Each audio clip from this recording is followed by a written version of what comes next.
ภูมิฤทธิ์มีเดชมหาสังเกติอิเหพัตตังสังคตายาสีเขาบ้านเขาเลื่อนพวกที่ลูกเจ้าลูกหลานบอกว่าลูกศิษย์ได้ไปบูชามหาสังคติกูจะปราบให้ลาบคาบให้หมดปุตัญญาสังบอกว่าปูปีศาจมนแดงมนดำบอกว่าก้มจนปวติก็ให้เจ้าลำด้วยมหาสังคตังนะโกยเงินขับบ้านก็ซองปวติธรรมล้านค่ะร้านขายปวติขายดีขายดีมหาสังคตังสังคติเงินทองไหลมาเทมาดังก็มูมาปัฒนาอูอามะมะเอาอูอามะปวตีนามาโมมาปวตีมาทั้งหมดปวตังสังคตินาวาตีความจนยันมีปวตังสังคติเป็นหนี้เป็นสินปวตากูจะทำลาภาพให้เหมือนพุทธยาธรรมังเงินเต็มถุงเต็มไทยณบัดนี้อูอาพันเตมหาสังเขณพุทธยสัตตมังตังสังโฆ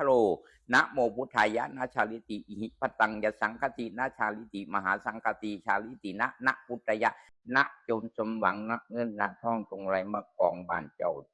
ด้วยคือ